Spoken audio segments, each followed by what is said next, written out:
And when I woke up in the hospital with tubes down my throat. They told me I was never gonna walk again. Oh my God. And I got paralyzed, brother. So I lost all movement from the waist down. They put all kind of screws in my. The deeper I got into a lifestyle and a way of life that was destructive and evil, brother,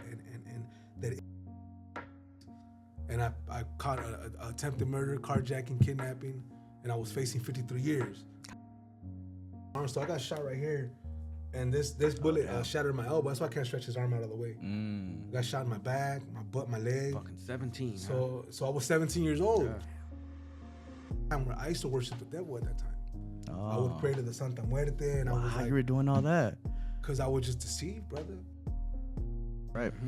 So I got stabbed 17 times behind politics. One time they put in the county. I was drinking at a young age. At 12 years old, I was already doing cocaine. My uncle, you know. Yeah. I was a blind man deceived, brother, leading other blind men into a pit. Some of them have life now. And on June 15th, on a Friday at 3 p.m., I surrendered my life to the Lord. I said, all right, Lord, I surrender. Yo, welcome back to the Reentry Network podcast. Thank you guys for being here with us. It's your boy Yak. It's your boy T. We got another special guest for you guys. Thank you guys for so much support, man. We're reading your guys' comments, the likes, everything, man. Keep subscribing, and we love it. So we got another amazing guest who was actually connected with our last boy, Marco. So check out that podcast. But I want to introduce our boy, Luis, a.k.a. Brother Luis. Thank you so much for being here, man. You're coming from Long's Way, right? Yeah, I'm coming from Palmdale. Palmdale. So did you grow up Palmdale? I had no idea. No, I grew up in the San Fernando Valley, but my family is living out there right now.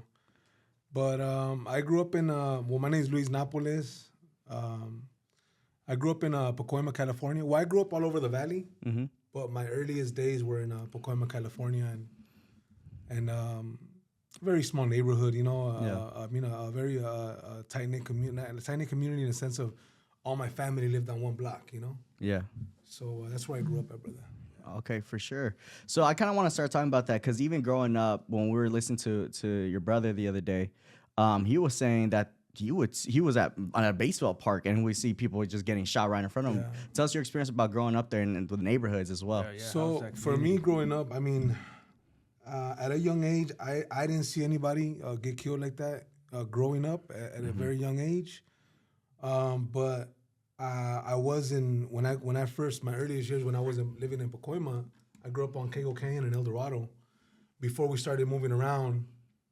And basically most of my family lived on the same block. So like I had uncles across the street and aunts and all my cousins, you know, and up to like the age of 9. That's probably where I had my first fight, you know what I mean? I was 9 years old. My cousins made me fight. I got my butt whooped, of course, you know, because I didn't know how to fight. I was never a fighter, you know, so that's where I grew up at. And then my family started moving around, and I ended up in like the Silmar area, and I started living in Silmar. And after a lot of moving, and that's kind of where I started getting, I started rebelling against my parents, you know what I mean? Because, like I said, I was never, you know, eventually down the line, I ended up, with me having to be a misfit and growing up not feeling that acceptance, I was looking for it. Yeah. And so what I did, you know, I started hanging out with different people. You know, I started hanging out with the skaters, and I skated with the skaters, and I didn't fit in there. I started hanging out with the rollerbladers, and I didn't fit there. I started hanging out with the rockers, the punk rockers, wearing a spiky hair and using a bucket of gel. But I did it because I was looking for a place to fit in and be accepted. Mm-hmm. So in my quest of doing that, I finally came across like cholitos, you know, like gang members and taggers, you know. And so I noticed that when I started hanging out with them, and, you know, the thing about when you hang out with that crowd, it's like you basically got to stand on your feet. Mm-hmm. And they encourage that. You got to defend yourself. You can't just be a punk and whatnot. So I started seeing that when I would fight, that I would get a pat on the back, and hey, that's what's up, you know, and that gave me a sense of belonging, you know what I mean? Right. I was like, oh, I made it. I belong now. I fit in. Someone's noticing. Yeah, somebody sees it. I'm like, wow, I finally fit in, you know, after being rejected and being looked at as unpopular, and I still got crooked teeth, you know what I mean? But I used to cover my mouth when I would laugh, you know. I know, yeah. huh? Shit for you. I used to, Insecure over here. Yeah, I was very insecure, you know what I mean? But now I have found confidence, and my confidence that I have found now, I didn't find it on this earth. I didn't find it in a man or a woman or, and I'll talk a little bit more about that down the line. But growing up, that's how I started getting in trouble and hanging out with that crowd. I started becoming a tagger. I was what you call a poser in the beginning. You ever heard that word? Yeah. A wannabe. You know what I mean? I was like, all right. I would mimic and act like the people that I was around. But question: Why do you think you didn't fit into those other groups? Like, what was it where you're like, "Fuck it, this ain't really me"? True. Like, what were those indicators for you where you're like, this ain't really enough for me? I feel like when I wasn't accepted in those groups. Oh, you would feel that, I would they're feel pushing like you that to the rejection. side. I always felt that barrier that like I just didn't click with people, Yeah. But I noticed that when I started hanging out with like gang members and taggers, because I was a tagger at first, I was a claimer for most of my young age, even going into juvenile hall. But then I finally got courted into a gang. And that's when I started me going back in and out of jail and then at 18 going to prison. I started getting deeper into the gang life and deeper into the crime and deeper into it. Just started escalate. There was an escalation of crime and evil, brother. And as I was escalating in that way, my heart was being hardened. Yeah. And I was shaped. I started being shaped, and my mind started being molded. And at 15, I got busted for the first time. I was already getting kicked out of different schools. I went to like 6 different high schools in the Valley, and some of them I wouldn't last for that much, for a day, for a couple minutes. You know what I mean? I went to a lot of Silmar High School twice, San Fernando High School twice. What's the local high school for Pacas? Because I know there's a little big division out there. And so the local high school for Pacoima is there's San Fernando High School, which is on the borderline of San Fernando and Pacoima, rival cities. And then there's Arleta High School, but that came down the line, which is in the neighborhood that I ended up eventually joining and being a part of. I went to a lot of different schools because like I said, I wanted to be cool, and I saw that I would be accepted when I would fight, and you know what I mean, and I'm not trying to glorify that or be like, I was cool, and I was brother. It's a deception, and there's a deception in that, and that deception has been affecting the youth for a long time. The same way I wouldn't say a victim, but I mean I felt prey to that. A lot of the youth are falling prey to that today. You know what I mean? 100%. Yeah. So with me, I was getting kicked out of a bunch of different schools, and in 2003, I think April 2003, and I was from a tagging crew, and me and some of my homeboys, we started robbing people, Oh, okay. So it didn't just start there. It started with beer runs, you know what I mean? Stealing beer from the liquor store. Then it started, you know what I mean, breaking into cars. And the next thing you know, I'm running around robbing people, you know what I mean? And so this is still as a tagger. How old were you? I was like 14, 15. Damn, okay. So right. So like at 13, so look at me as a kid, when I was a kid, like I said, I was never meant for this lifestyle, like I wasn't, you know what I mean? Like I don't know, I realized that, because you gotta be honest about it, like, you know what I mean? Like, I don't feel that this was in me. I didn't have it in me. And that kind of set this thing where I was trying to prove myself for the rest of my life. And that got me in a lot of trouble. So as a kid, man, I had two smaller siblings, my little brother and my little sister. They were always seeing. I was basically the oldest, so I was, I didn't think about it then, but see, younger siblings look at their older siblings and they imitate and they imitate and try to follow in their footsteps. So there's a danger there too. So with me, I come from a very Mexican family. My dad always worked real hard. He used to whoop me some proper, but I had a great father, you know what I mean? A provider, you know what I mean? But you hear a lot of stories where a lot of youth, they don't have a dad, they don't have a mom, or they come from they have parents, but they abuse them, you know what I mean? So with me, I had a family, but my dad was like, growing up, he was very tough Mexican man, and he would whoop me when I would, and he wouldn't even think about what he would whoop me with. Whatever he would find, he would hit me with. But I'm not saying that it was his fault that I ended up like this. Not at all. He provided. He gave me all the opportunities in the world, but I took them for granted and decided to go my own way because I was chasing acceptance. I was chasing to fit in, to be like, to be part of, and to have people look to me, and that's what I want. That's what drove me. So anyway, so to skip through that, you know, as a juvenile, you know, I started drinking at a young age. I started smoking cigarettes at a young age, smoking weed. So remember, something key about my youth and growing up is that I always wanted to fit in. So I would always act like I had already done it. Hey, you smoke weed? Oh yeah, man, I smoke pounds. Hey, you drink? Yeah, I drink bottles and Trying to jugs of fit liquor. in, trying to fit hey, in. you like, man, like, hey, you ever, you know, chunked them or something? Yeah, man. Oh man, I did. I ran 5 back to back, lying. You know what I mean? Because I was did it trying all to fit in. already, yeah. So that kind of like set something in my life where no matter what I was faced with, whether it was a crime, hey, you ever done this? Yeah, I done that. Let's do it. And I'll be like, because I was trying to, you know what I mean? I would act. It was an act like I'd done this before, but really I hadn't. It was the same thing when I started slamming heroin. You know, I was like, yeah, oh yeah, man, I all day I do heroin. And I just can't do it myself, so somebody has to shoot me up from, and that's how I got addicted to heroin at 18. Damn, so you in even prison. You even did that so they could show you to show you how to learn the ways. So my point I'm trying to get at is that in that little like that I had that desire to be accepted and that act, you know, the more I did it, brother, the more the deeper I got into a lifestyle and a way of life that was destructive. Evil, brother, and that it had consequences. See, that's the biggest thing about this whole thing, brother. There's consequences for our actions. That's good. Yeah. That's good for you know, like I heard this pastor say it. That's good for a 16-year-old boy as it is for a 60-year-old man.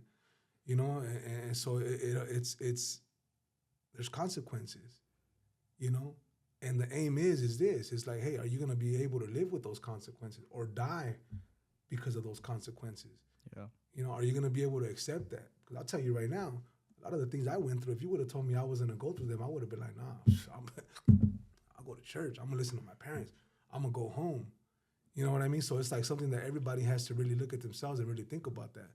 But for me, to breeze through this part of my life, you know, I was drinking at a young age. At 12 years old, I was already doing cocaine. My uncle, you know. At 12, that's 12 years old. My uncle, baby. My uncle I used to go because my dad had a construction business, so I would always work with him. You know, he would always he would make me work with him. You know what I mean? Yeah. And so on weekends I would go with him, and I didn't like it at all. You know what I mean? And I had one of my uncles, man. He was addicted to cocaine. You know, he's serving the Lord now too, by the grace of God, brother. That's great. You know, so God broke those chains in his life of addiction, and he's doing good. He's in Saugus, California, and working on a farm and whatnot. But he's the one that got me into cocaine. Like I would go to work with him, and he was like, hey, "Come on!" I started getting high because I was acting like I already did it before. You know. Oh, yeah, was it like that Paisa type environment where you're just drinking just like, you know, lining them up? Everything is normal, you know. So I started doing cocaine with my uncle, and you know, and then I started getting into like heavy, like crystal meth. I mean, that's heavy too, but meth and whatnot. So anyway, to move it along, I was already addicted to drugs. I was already drinking. At 15, I got busted. 14, like 15. I was like 15. April 2003. I got busted. They got us for armed robbery, 211s, three 211s. We were going around robbing people all through the valley. Me and two of my homeboys got busted. I went to juvenile hall, and it was like, you know, like I said, this wasn't for me, brother. So I was like, you know, the fighting, and I was like, you know, I was scared. I'm gonna be real, you know what I mean? Like you got to be. I was scared. But then I started seeing the little environment of like, you know, that being tough and fighting and the respect you would get when you would chunk them, and the just whoever would talk back to the school, the teacher, the staff, and whoever got a lot. Like I feel like for me, going into jail at a young age, juvenile hall, I feel like it kind of like made me want to desire that lifestyle. Like I kind of like fell in love with it. It might sound strange. I liked it. I liked being locked up and fighting and running across the field and chunking with other people and doing all this other stuff because I was like, oh, this is like, because I finally found that acceptance. And from the age of 15, my brother, to the age of 18, I spent most of my 15 to 18, I spent my most of my life in juvenile hall. I got a year the first time for those robberies. I went back for 4 months after I got out. For 4 months, I got 4 months, 4 month violation. I picked up another case. I got a colostomy bag. I got refiled on. I'm gonna talk about that too. I got refiled on. Yeah, I got it refiled on, and it turned into 18 months. I got out at the age of 17. Now I'm claiming Pacoima. As I said, I was a poser at first. I'm claiming Pacoima. I'm gonna be from Pacoima, man. And you know, because when I was a kid, remember I was in Pacoima as a youth, and then when we moved around, I ended up in Silmar, San Fernando area. So when I used to get the people I used to get bullied from were from San Fernando. Yeah. You know, so I was like, I grew up. I started having a hate towards them. Yeah. So I joined the opposite gang. Which if a lot of people don't know, I think that's the biggest rivalry there is out there in the Valle. One no? of the biggest, yeah, The Pacoima and from the Santa, San Fernando yeah. Valley, yeah. And it's crazy because you know a lot of them are related. You know, I got a lot That's of homeboys crazy. that Yeah, are no, related, definitely. Yeah. Everyone's So that's something. I fucking think that's something related, that happens. That's in a lot of areas. But my point is that, yeah, man, I got out at 17, got shot. I started claiming Pacoima. I got shot like about 7 days after I got out of juvenile hall at Cam Gonzalez. Did 18 months. I got out. They sparked me up, you know, and I got shot, man. My one of my boys, you know, that I grew up with, Juan Esquivel, he got killed. You know, a lot of the guys I went to middle school got killed. Mauricio and Dan, one of them shot himself in the head by accident. What? Another friend, she flew out of the windshield. I went to Olive Vista Middle School with her. Her name was Maria. Maria and Marlene, they were coming from, I forgot where they were coming from, but these are just friends, people that I went to school with, you know what I mean? But you hear about these things, you know, the consequences, right? So I was talking about the consequence. Anyway, to further that along, at 18, I went to prison, my brother. I got shot at 17. 6 months later, I went to prison for Real quick. So you made it out of that though. When I got shot? Yeah, when you got shot. Yeah, no, I didn't die. I got killed. They took me back to the same hospital I was born in, to the general hospital, patched me up, and Where'd you get hit? So that's what I'm saying. You didn't have to fucking wear a sling or surgery. No, yeah, I had a cast on my arm, so I got shot right here, and this bullet shattered my elbow. That's why I can't stretch his arm out of the way. I got shot in my back, my butt, my leg. Fucking 17. So I was 17 years old, Yeah. and but I didn't get it. I just kept going. I was like, I was crying when I got shot. You gotta be honest, you know what I mean? Like, right? So I was crying. I was scared. You know what I mean? Scary to be at the near. I was 17 years old. Shit, I cry when I get a paper so cut, dog. I mean, shit, like, So I was to tough. get shot, my boy, it's a different story, I would man. act tough. That's the real nigga. So I would be tough on the street, but when something like that happens to you, I cried. I was like, oh, man. See, but remember, I was talking about a hardening process, right? Your heart starts becoming hardened. Your mind starts changing. Right. So I started becoming desensitized, I guess, in a sense, especially when I got to prison at 18. Because when you got to prison, I was young. Remember, I'm still trying to fit in. You know, I'm claiming a gang that I haven't even got jumped into. You know what I mean? You know, and I'm with homeboys from that neighborhood. So when I'm in there, I'm raising my hand. Like, I'll do it. Somebody needs to get beat up. I'll do it. Somebody needs to get this. I'll do it. I'll go do this. But I was trying to just still prove myself. But it just carried on with me. You know, somebody got to hold this. I'll hold it. You know, and in there, you put stuff in the glove compartment. You know what I mean? And, you know, Gangster pocket. yeah, the gangster pocket. And, you know, that's the stuff that you're going to face. That's the stuff you're going to end up doing. You're going to go ahead and just demoralize yourself and do stuff to yourself. You're going to dishonor your body and stuff like that. I love the way you put that. You fucking demoralize That's yourself. what it is, brother. You know what I mean? See, but look you got to think about this. God created us with purpose. He created us in his image. But we want to do things our way. I don't want to listen to my parents. When God said, if you honor your mother and your father, your days will be long in the land. But we don't think about that because in our youth, we think we know it all. That part. We've lived. We don't realize that the people that are telling us about don't do this, don't do that, they've already lived it or made those mistakes. They're telling us for a reason. So for me going to prison, brother, I went back to prison 4 times after that. The first time I got 4 years, I picked up another case in there for a knife, and then I ended up doing 4, almost 5. Second time, I got out for like 30 days, and I caught a attempted murder, carjacking, kidnapping, and I was facing 53 years. I was in the county jail. Can you talk about that real quick? I'm curious about that. What happened there? So That's a crazy type of thing to be fighting. So basically, what happened is that we went. This is in like 2009. You know, I had got out of prison, and you know, I got the court into my neighborhood. So now I was feeling like, you know, when I got jumped into my neighborhood, I thought I graduated college. I was like, that's how I felt. Damn, there was like a sense that. of pride and like, oh, I made it. You know, so I was like, you know, I'm not a poser anymore. You know. So I'm gonna bang my gang to the fullest. I'm gonna give them my everything. You know, I'm gonna just you know what I mean? That's how I felt. And in my doing that, brother, I just remember I was talking about the crime level started going up, and the deeper You know what I mean? And your heart starts getting hardened and your mind starts being shaped to where the value of life goes down in your eyes, you know? And so I was out there gangbanging, you know what I mean? And you know, I didn't think about the people that I was jeopardizing, my little brother, man, my family. I didn't think about them. I didn't think about the people that loved me because I didn't love them. Yeah. You know what I mean? You can say what you want, but if you're living that way, brother, you got to understand that your lifestyle affects other people. Yeah. The people that love you. Even when you hurt your enemies, you're not, that's somebody's son or somebody's daughter, whatever the case may be. So, you know, but that's how the devil works. See, the devil has been at work in my life, brother. And I got deeper and deeper, brother. So,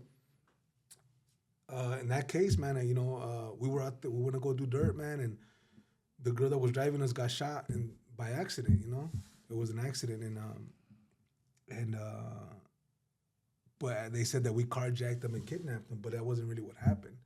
So in the end, I was in the county jail for 3.5 years, fighting 53 years, and 53 years. I was fighting 53 years. In the end, all they had on me was a gun, so they gave me 6 years. But it was because their case started falling apart. They found out that, oh wow, that, you know, even the girl said, you know, I got shot by accident. It wasn't they you know, they didn't force us. So then the case started falling apart. The Foothill Division, the officers that arrested us, that saw me jump out of the car with the tattoos that identified us jumping out of the car with guns in our hands, they got fired for making false reports on other cases. So we were about to pick jury, and their case fell apart. The blood results that came on the guy that got busted with me that wasn't even there, the blood that came back wasn't the girl's blood. So the case fell apart. So they were like, hey, we're going to give you guys this deal and get you guys out of here. But during those 3 years, I went through a lot, man. I was in more riots in the county jail during that time than I was in my first time in prison. You know, I was in riots in prison my first term, but my second time before I went to prison, I was in more riots in the county jail. I ended up in the gang module. I started politicking and getting involved. Remember, there's an escalation that happens. You start getting deeper into crime. Yeah, right. So I got stabbed 17 times behind politics. One time they put in the county jail in the gang module. So they sent 3 guys in my cell to stab me. You know, behind politics. You know, I started like I said, there's an escalation. You get deeper in a thing because it doesn't just end with the gang. It's deeper in prison. Yeah. There's prison gangs. There's people you answer to. So. Was this part of you kind of still that in that learning process of like knowing what these politics were, and that's why you kind of got yourself in this trouble where? No, I already knew what I was getting myself into. I just I was during that was the time in my life. That was the time where I used to worship the devil at that time. Oh. I would pray to the Santa Muerte, and I was like, you were doing all that because I was just deceived, brother. Because remember I told you guys, look, I don't know if you guys heard from the beginning. I was saying there was an increase, brother. Like in my quest to fit in, I was started being transformed. Yeah. Remember I was saying that my heart started being hardened, and my mind started being molded. You know what I mean? To where my neighborhood, my name was worth dying for. You know what I mean? So even when I got stabbed and the guys got stabbed, when they ran in my cell and stabbed me, and this is in the Twin Towers in the gang module in 2010, I think it was. And when I got stabbed, you know, and they hit me, and I thought I was getting like a hard 39, but it wasn't. I started seeing blood on the floor and the wall.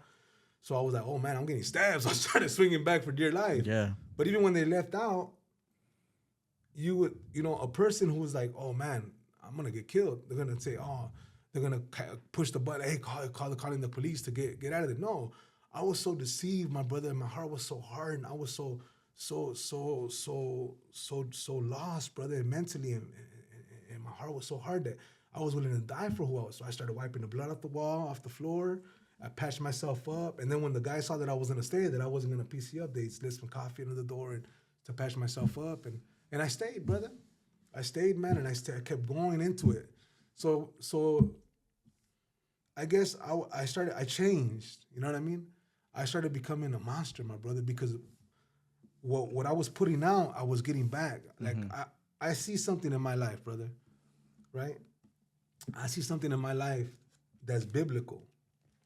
Right? And it's in Genesis, brother. Look at Genesis chapter 9, I think it is. I looked at it this morning because it says this. Every moving thing that is alive is food for you, right? I gave it all to you as I gave the green plant. Only you shall not eat flesh with its life, that is, its blood. Surely I will require your life blood From every beast I will require it. And from every man's brother, I will require the life of man. Whoever sheds man's blood, by man his blood shall be shed. So an eye for an eye, basically, right? Whatever you put out into the world comes back to you. So every time I've been shot, because I've been shot several times, some by my own closest, but by my own family. But it was because I was evil.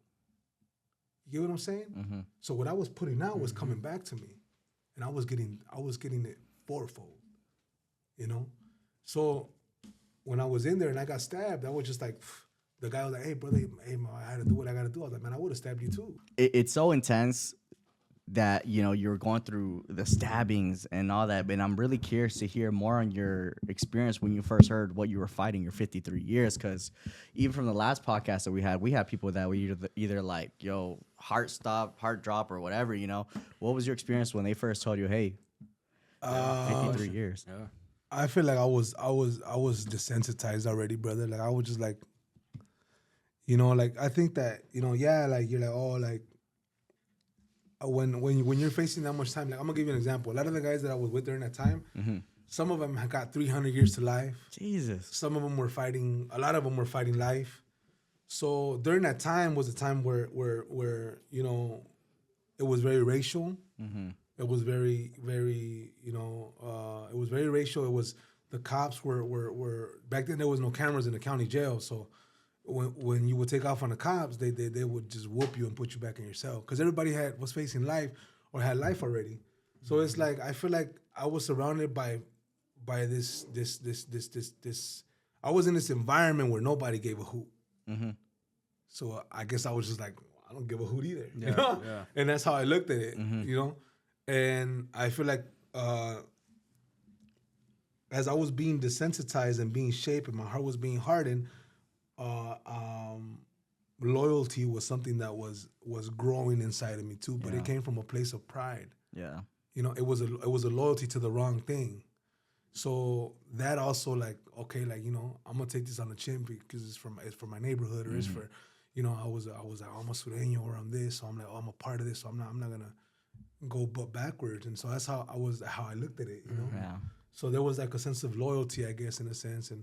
But yeah, it was a little frightening at first. I was like, when they first told me, I was like, but I was like, hey, it is what it is, you know? Gotcha. So then from there, you got your 53, and then you went through that experience. And then, so what was it like getting out that second time? So I didn't get 53 years. I got 6 years. Okay, you got 6 years from that. Because that case fell apart. Oh, you ended up getting the 6 with I ended up getting the 6, and my co-defendant ended up getting the 4 with 4 years credit, and he went home. Okay. And then my other co-defendant, she's actually coming to our church now too, and that's good. You know, and so, but everybody got some time. The guy that got time credit. He wasn't even part of the case, and he was trying to tell him from the beginning, but they just scooped him up. But that's something else. Anyway, but the point about it is that after that, I went to prison. Oh, that time that I was in the county jail, I went from the main line to the gang module, from the gang module to high power, and I just got, like I said, being around that kind of people where violence was how do I say it? Where violence was everything. The most violent and the most, you know, the one that did the most outrageous thing was, you know what I mean? During that time, I started cutting through metal. I learned how to do all kind of stuff, man. I learned about the politics side of it. Even I learned about the structure. I learned about the cutting through bunk and metal with razor blades and all kind of stuff, you know. So I learned all these things, and like I said, I liked it. I liked the funk. I liked the you know what I mean. But I also felt that it was a sense of camaraderie that I felt. You know, remember, I was always looking for that sense of belonging. So I went upstate, man, and I just kept going on. I was going on missions and doing a bunch of stuff, and, you know, doing a bunch of like doing a bunch of things, and I ended up in the hole with an indeterminate shoe, and what does that mean? Basically when you can't get out of the hole for quite a while. Okay. Until they deem that you're fit to go back to the line. Gotcha. If you keep going, getting batteries, or if you do stabbings or stuff like that, or if you keep it's like they can't leave you. You gotta go stay in the hole. It's like a non-ending shoe, and they just keep taking you back to the a committee to see if you're able to come out. But the whole point, I don't want to get stuck on that too much. I ended up getting validated as an associate with the prison gang, and so now I was slammed. That changed down the line. Started letting everybody back out, but I ended up in the shoe, in Tehachapi shoe, and went through hunger struggles and cell extractions, all kind of stuff, man. And I went through all kind of stuff. But my point is, I ended up doing, I did like about 5 years, 4.5, 5 years. And then I got out in 2013. My dad was sick. His business was thriving. And I tried to help him, brother. But during that time, I ended up, So remember, this is a wannabe trying to fit in and a poser, brother. And then I ended up running the gang I was from. So I ended up having to be a leader in a sense, even though I was blind, brother. So it was the Bible talks about the blind leading the blind. The Bible says that if a blind man leads a blind man, both will fall into a pit. So that's what I was doing. Straight up. Yeah. I was a blind man deceived, brother, leading other blind men into a pit. Some of them have life now. Yeah, that's what I don't think of. And they're little youngsters, you know what I mean? And I'm like, damn, like, so it's like, remember I was talking about escalation. There was an escalation. So in 2014, I had a road dog. He was from Van Owen Street, and that was my boy right there. And I used to call him Micha, my other half, And so we had this like bond where it was like, if we walk in together, we're going to walk out together, whatever the cause, And in 2014, I was going in and out. I was in a bunch of broken relationships with women, and I would cheat on all of them. I wasn't just an adult. You know what I mean? I didn't know what love was, brother. So in 2014, we ended up going to Simi Valley, and we were with these girls over there. And during this time, I broke up a marriage, brother. There was a woman that I got with. She was married, brother, and I was wrong, brother. You know what I mean? It was so wrong, brother. There's a lot of stuff that I did. All this stuff. And just to make it clear, brother, all the stuff I'm talking about, I'm not glorifying it, brother. I was deceived, brother. I was a fool, brother. I was a filthy sin. I was garbage, brother. Just to make it clear, because I don't want nobody to be like, oh, that's cool. That's like, oh, no, brother. That's not the point of this. The point is for you to see that if you do the same thing, you're going to end up, God forbid, either like me or dead. Or dead, worse. Or in prison for the rest of your life with 300 years or whatever. So my point I'm trying to get is, so when we were in Simi Valley, God bless you, brother. We were in Simi Valley, and while we were over there, we ended up having so we had been up for like 6 days. During this whole time I'm talking about, when I started going to prison, I was already shooting up meth, cocaine, heroin, smoking weed, drinking, doing all kind of drugs. By now I'm selling drugs. I'm learning how to trade drugs from my boy. My boy's like teaching me the dope game. And so now I'm getting into deeper crime, guns and different things about guns and sending stuff to prison, and I'm learning all these things. While you're doing the whole thing, right? Man. While I'm doing it, so there's now here, like I said, there's an escalation, right? And during this time, he wanted to go to Mexico to work with the cartels, because he was like, oh, I think This was your compa? my boy, my boy, he wanted to go, and I was like, well, if you go, I'm gonna go with. Remember that loyalty that I had? Yeah. Right? My loyalty was in the wrong place. If you go, I'm gonna go, and let's go, and brother, man, look at so I see the hand of God in this, right? We had been up for 6 days. We were with these girls, brother, and I told my boss, Micha, we gotta go to sleep. I was like, big dog, our mind was like lit, but our body was like zombied out, we gotta go. Crazy. And the girls were like, hey, oh, you guys wanna go to sleep? Oh, we got some Xannies. And we're like, well, what's that? Oh, it's, there wasn't a big old hit like how it is now. A lot of kids taking Xannies. Yeah, it's big now. Just very careful with that, man. You might not wake up. Anyway, but my point is, all right, what do? They help you go to sleep. All right, let's take them. So I took them. We took the pills. Something ended up happening there with the girl's cousin. I forgot who it was. So we had to leave abruptly, and we left, and we forgot we took the pills. So when we left, I had crashed my ex's car. So I was in a brand new car. I was a rental, Yeah. And so I was driving first, coming from Simi Valley, from the 126 to the 101 by Fallbrook, and I started falling asleep. And my boy goes, hey, Micha, you're falling asleep. So I pulled over, and I was like, hey, you drive.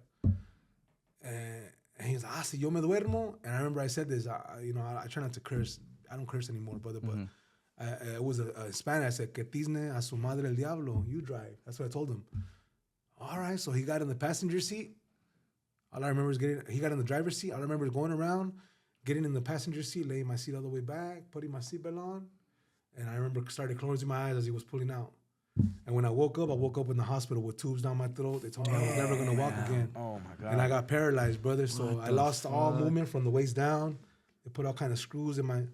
I still didn't learn, brother. I was in the hospital smoking scante in the hospital, having gang meetings in the hospital, and my boy was like, I'll be your legs, I got you. So I was just doing all phone this and phone that. He was doing everything. So I didn't learn, brother. Real quick, Yeah. what was that like insane. waking up in the hospital? Oh, it was Like what When was, you were by yourself thinking, when Yeah, you're that your own too. brain, no homies, no nothing, what was running through your head? I don't know, brother. You know what? I was high most of the time. So you were still at Damn. that I was point. like You were still in your detached from system. it. You know, I was like detached from it. Yeah. You know, my boy went through it a lot more because he was driving. So he felt guilty. But I was more like, And nothing happened to him? let's go. Huh? Nothing He had a happened? little bit of back problems, but he didn't because he was sitting up. I was laying back with my seatbelt on, and you know how when you lay back, there's a gap between you and the seatbelt. It was a rollover car accident. So I was just being tossed everywhere. I broke my spine I was a T7 to L12, L2. 7, 8, 9, 10, 11, 12, L1, L2 were collapsed. And the 10th vertebrae was shattered. So I got paralyzed, brother. I got movement back. I could lift my legs by the grace of God. I'm thankful. nice. So, but even that, I know that comes from God. So here's the thing, brother. If we would have gone to Mexico, I would be dead right now. I wouldn't be alive, brother. We don't last over. Gang members don't last in Mexico, brother. You gonna go to sleep. You're gonna either make a mistake, brother, or. And I know that wasn't, that wasn't for us, brother. So if I would have gone, I would have been dead. I kept going in a wheelchair. A month later, I got out of the rehab center, Rancho Rehab Center, for spinal cord injuries. A month later, I got caught with 245s. I got locked up again in a wheelchair. I wouldn't learn. A month later from Yeah, a the month later after I got accident? paralyzed. God damn, I was in the county jail fighting the case. Got 2 years. I went to prison. I was validated, so they put me in a hole. I'm curious, real quick. What's it like going into prison as like in a wheelchair like that? Like, what's the experience? good Is it fucking different question. or I no? don't even know what You're that- just sitting down. That's it. It's No, like- like you you're have you're somewhere just, to kick but it. like, at so least. is there different So the treatment first when it time, comes to that? I went. So the first time I went, this last time I went, remember I still had the neighborhood, so I was still running around, and I was always in the streets, and I was just like about my neighborhood, and I was just doing so. The whole time that's how it was, Especially when I would get high, brother. I was very evil when I would do drugs, when I would use meth. So I wasn't taking care of my health. So I had a hole on my butt cheek down to the bone from sitting so much. I had burns on my legs. I put a hot rifle. That's later on. So anyways, I'm gonna get around to that. So before this is before I had those wounds. So I went to prison. I ended up in Salinas Valley and CTC because I had a hole on my butt cheek down to the bone. So I didn't go to a place for people in wheelchairs in prison, but I was in the hole. Because I was validated, but then they let everybody out of the all people that were slammed down out of the hole and out of the shoe, so they let us come out to the line again. So when I was in Salinas Valley in the CTC, I wasn't there long enough to go back to because I only got 2 years with half, so I only did a year for the guns. So I got back out. When I got out, it was just a big party, man. I had Super Bowl. I was when the Broncos played. I forgot who they played. That was in 2016. I got out. Had the Seahawks, Broncos, and Seahawks. I think. No, it was a Carolina. No Broncos. One of them, I remember Manning was paid in, or Yeah, who it was the his one last that was game. his So last anyway, game, yeah. that Super Bowl when I got out a couple days before it, had a big old party. I invited all the homeboys and just got back to it, brother. This year, 2014, is where my evil reached its peak. When God said, "You know what? I'm tired of your stuff." You know what I mean? Real quick, as if the accumulation of everything you've been through weren't signs enough. Yeah, You know it what I wasn't mean? enough. Yeah. I'm So thinking look the at whole Triple Just time. saying, yeah, So like, look at- goddamn, yeah. So I'm gonna talk about that. I'm gonna bring that back up right now. So that year, in 2000, I got out in 2016. So in 2014, that's when God sat me down. He sat me down, but I was evil. I needed to be sat down. I was doing a lot of other crimes that I don't deserve to be out here right now. So thank God. I thank God for that. I thank God for my current situation, how I am right now, brother, because I wouldn't serve him, brother. There's people, brother, it's very sad, brother, very true, brother. Some people need to be broken, brother, for God to get their attention. That was one of them. I needed to be broken down, brother. 2016, I was out, brother. That's when my evil reached its peak. I was doing everything you could think of, brother, from helping homegirls sell their bodies to doing all kind of stuff, to taking them to do that, to fraud, to selling drugs and guns and a lot, you know. Doing a lot of other illegal stuff, brother. A lot of stuff, brother. I was wrong, brother. That was wrong, brother. I was in love with money, brother. I love money. The Bible says that the love of money is the root of all kind of evils. Ooh. Because you're willing to do anything for that dollar. Mm-hmm. You'll kill, you'll steal, you'll do anything for money. It doesn't matter who suffers. It doesn't matter who pays a price. You're willing to do it because you're in love with money. At that time too, were you kind of living this like money show life where it's like nice car, I had nice everything. chain, Okay. I had house or something but like see, that? Here's the thing. The Bible says, this is what the word says. It says in Proverbs, it says, better is a little with the fear of the Lord than great treasure and trouble with it. Better is a little with the fear of the Lord. You might not have much, but you're able to enjoy it.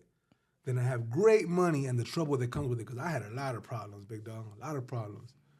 And look in 2017, so during that year 2016, like I said, I had that sore. It got bigger and bigger because I wouldn't take care of myself. So they didn't fix it while you were in the pen? No. It started, I had these little granitos in 2015 when I was busted. And they started getting bigger and bigger because I was always sitting down.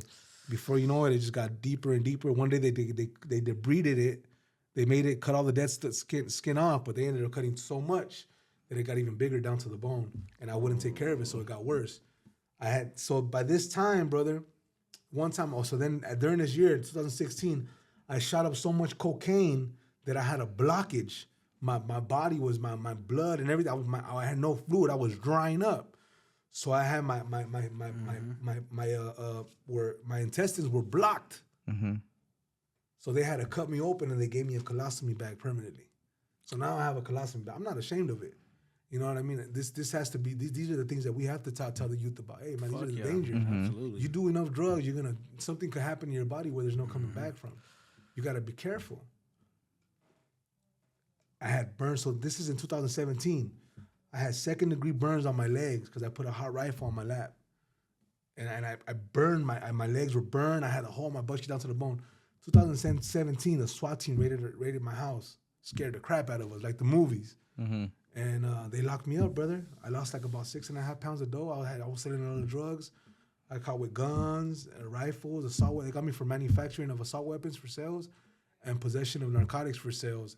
And possession of assault weapons, manufacturing of assault weapons. So I got busted. Damn.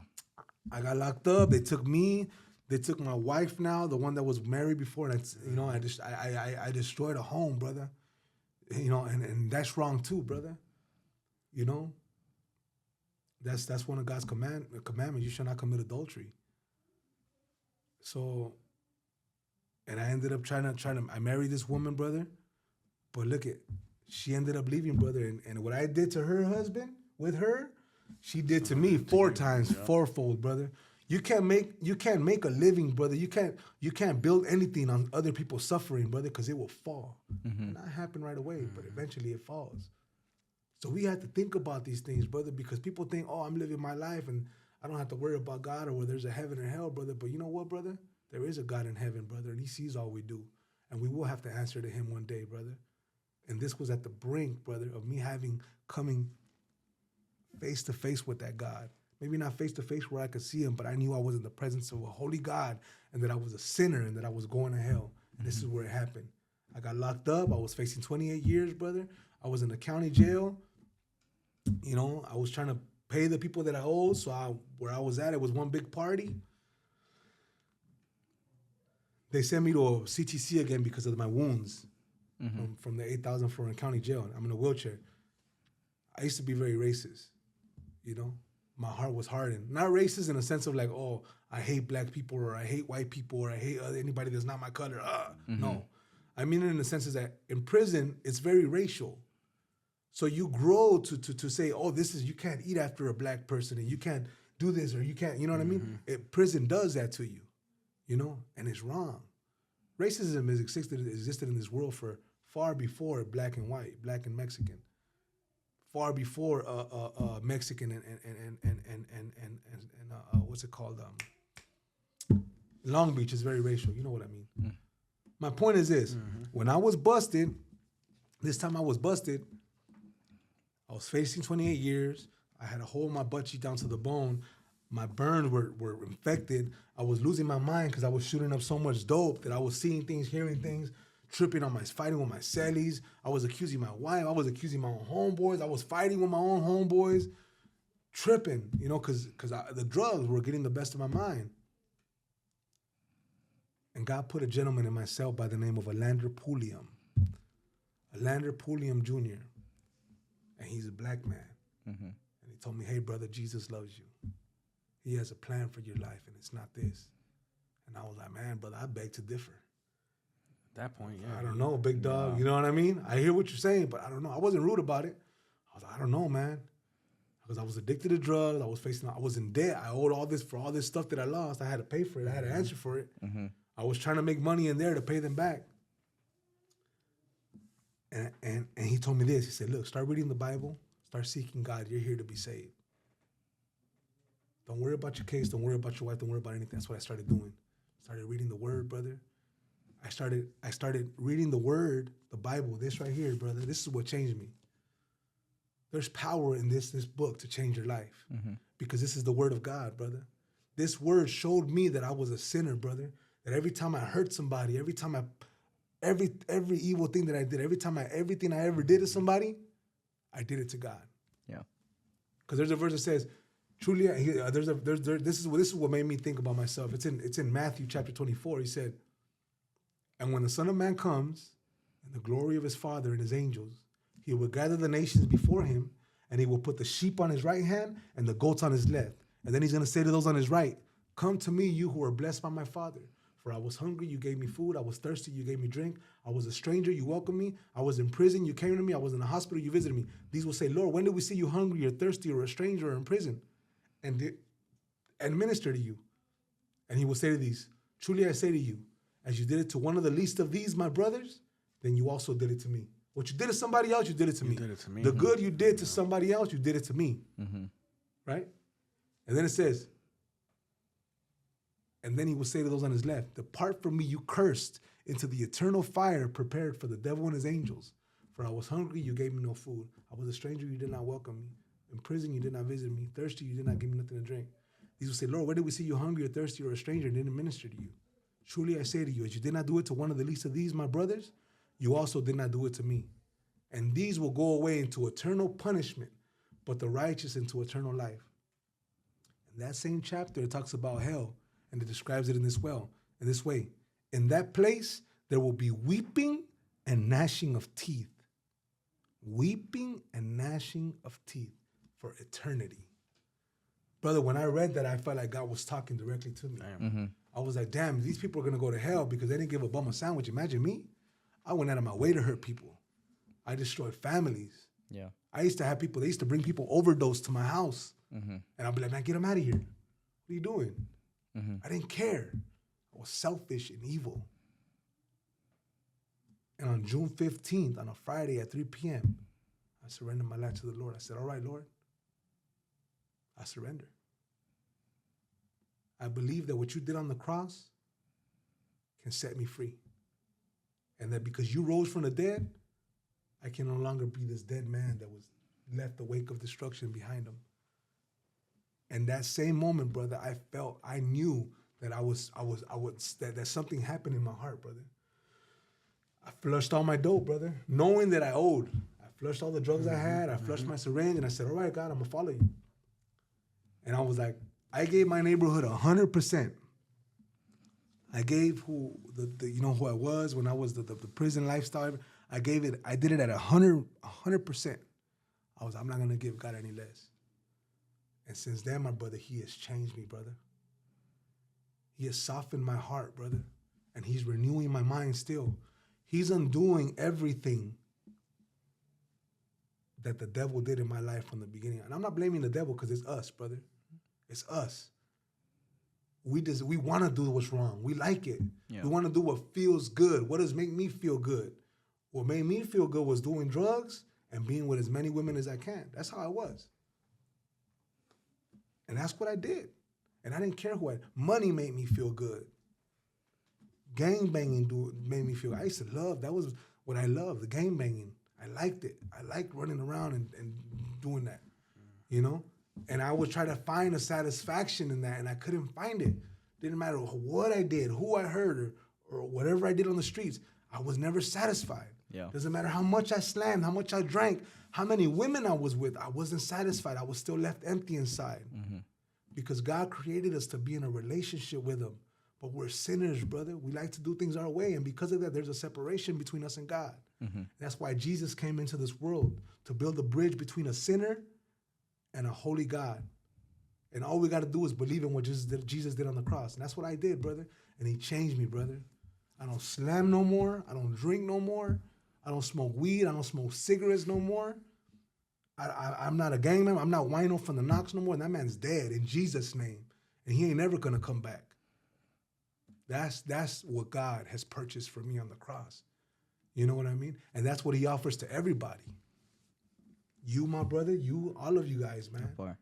To everybody, but doesn't matter how far gone you think you are. Doesn't matter what you've done. If you come to the feet of Jesus, you will be changed. He will change you. And here's my thing. This is what I would like to tell the youth. Don't make the same mistakes that I make. And don't wait.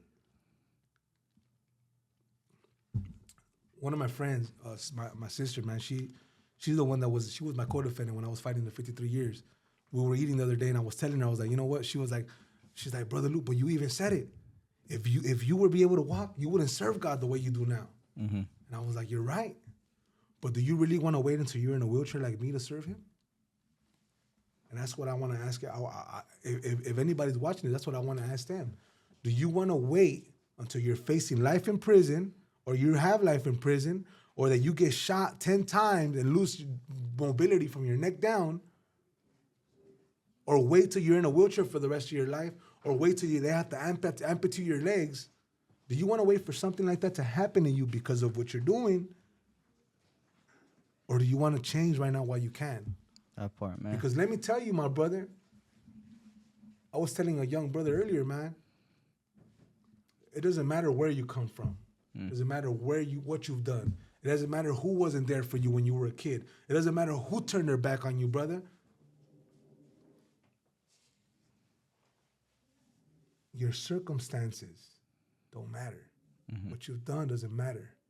You can be somebody in this world that your parents could be proud of, that society could say, man, that's what look at, brother. Let me tell you something.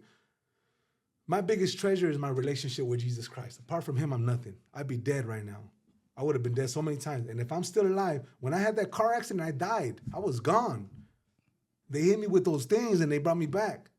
Defibrillator. I would have been burning in hell right now. Hell is real. Heaven and hell are real, brother. Yeah. And it's up to you where you want to end up, because I'll tell you right now, every person in this room right now is in line, and you will die one day.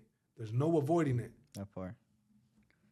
And the only way that you can escape eternal damnation in that place, escape that place where there will be weeping and gnashing of teeth, is in Jesus Christ. The Bible says in Romans, I think it's 1:16, it says, "For I am not ashamed of the gospel, for it is the power of God to save the one who believes, to the Jew first and to the Greek also." In other words, it's saying the good news of Jesus, the good news about what Jesus did on the cross, has the power to save anybody, to change anybody. Doesn't matter who you are, where you are, what you've done, what you think of yourself. That doesn't matter. There is a God in heaven who loves you and can change your life, but you have to be willing to surrender. And it won't be easy. This walk isn't for cowards. You have to deny yourself. The Lord told his disciples, if anybody will come after me, let him deny himself, pick up his cross daily, and follow me. You got to deny yourself. Everything that pleases you. I'm tested every day. By the grace of God, I don't drink anymore. I'm a barber now. I work for my living. I work at 2 barbershops. I just. That's why homie got a fresh cut. That's why. And I'm good at what I do. Fresh. And I don't have to harm anybody or hurt anybody to do it. And I'm able to talk to people and tell them about what Jesus did in my life. How he changed me, a filthy rag, and took me out of the gutter and gave me new vestments, white vestments. I'm unashamed of the gospel of Jesus Christ, because it is the power of God to change the gang member, the homosexual, the prostitute, the transgender. Doesn't matter what you are. And nowadays, if you talk about that, you're judged, you're a bigot, you're this. No, it's not that. We love you. We want true love is identified in that way when somebody tells you the truth. Yeah. And the truth will set you free. But here's the thing. This can't be forced on nobody. Nobody forced this on me. The Lord Jesus reached down from heaven and he put his hands on me. And I knew that I was a sinner and that if I didn't repent, I was going to end up in hell forever. That this was my last chance. That's why I changed. That's why I gave my life to the Lord. Oh, yeah. I didn't mess up. I didn't do none of that.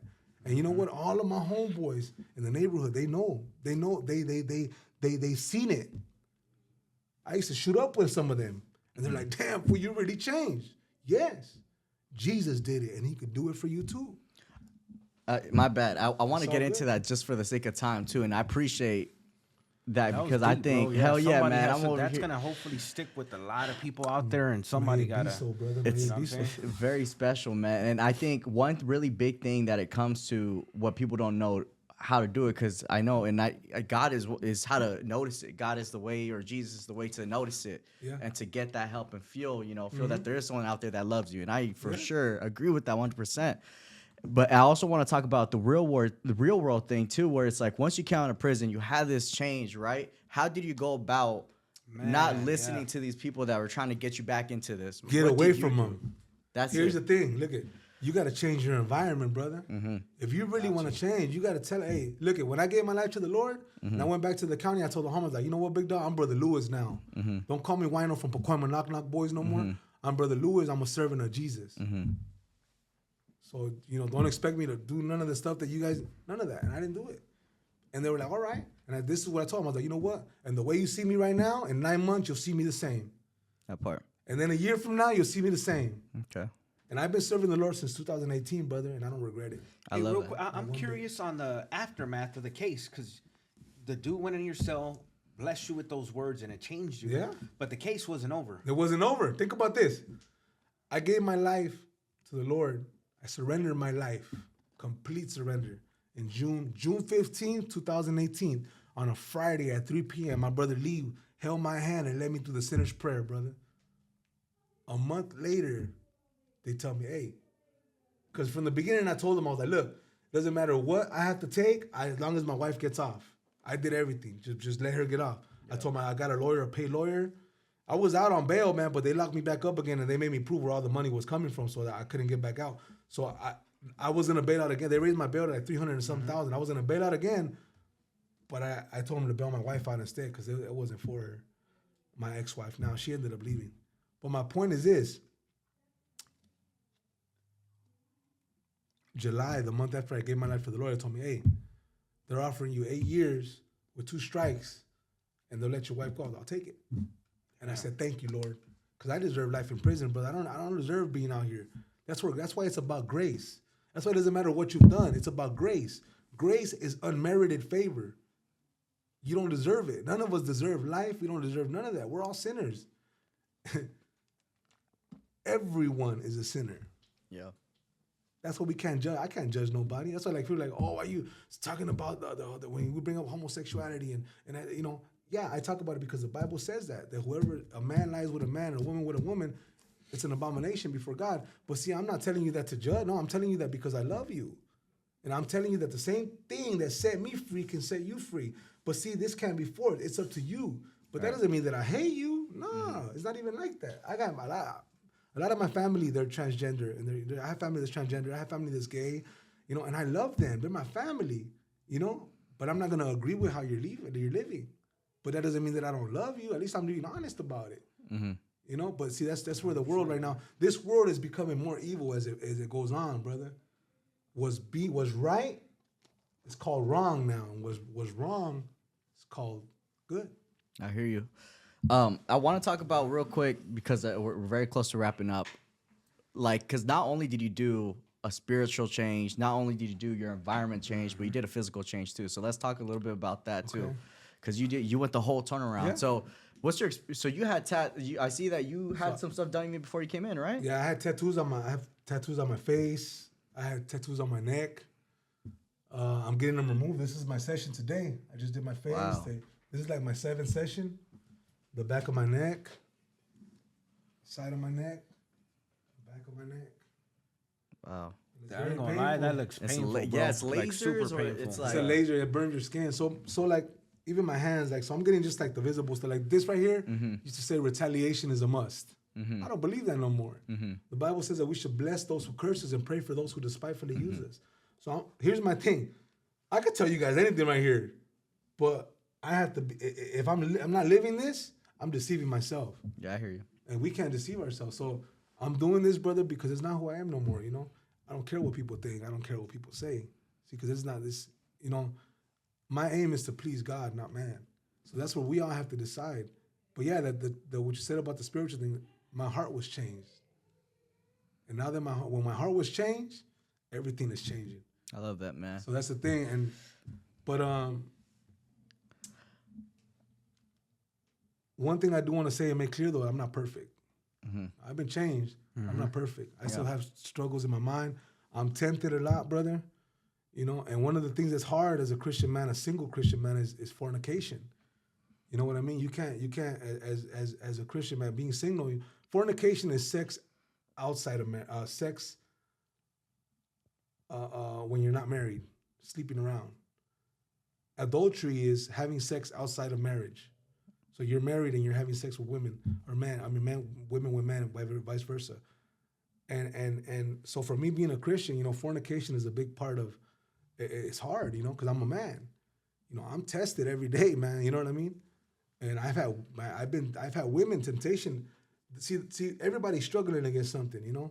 But by the grace of God, I haven't fallen into it, you know.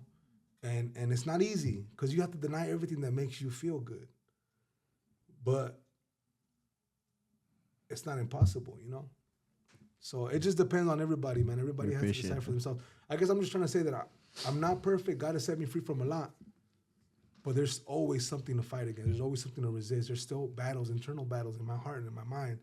But I know as long as I stay connected, I'm going to be just fine. And look, and now I'm a barber. I work with the youth a lot. I sing at my church. I never thought I'd... Let me find out. I got the vocals. Let's hear some of those vocals. Right, let's hear a song. So look at the life I have now, brother. I wouldn't have it if it wasn't for the Lord. Yeah. And it doesn't matter who you are, what you've done, where you are. It doesn't even matter if you're in prison. God can give you a peace and a joy that will cause you to live your life behind bars as if you're not even in bars, behind bars. And the thing about it for the youth, man, you guys got to wake up and snap out of it. Don't drink the Kool-Aid. Don't fall for it, man. That lifestyle, yeah, it seems cool and everything and all that, but you know what? In the end, you will find yourself alone standing before a holy God, or you will find yourself alone standing before a judge. And if you find yourself standing beside people, those people might end up telling you and you end up in life in prison no matter what. Just think about it, man. And do it right now while you can before it's too late. 100%, man. Thank Shit. you, man. So with that one, you know, I want to say thank you. I think that was this is honestly probably one of the most powerful testimonies we've had on here. Straight up. You know what I mean? So the Lord, brother. not to undermine any of the other ones. Everyone has their thing, but you know, again, that's what we're trying to do. We're just trying to drop just everybody. So hopefully something will stick with everybody's walk of life. You know what I mean? Amen. So shit, with that said, thank you, Brother Lewis, Amen. for the podcast. Great podcast. We out. Catch y'all. Re-Entry Network podcast. Let's get it, baby.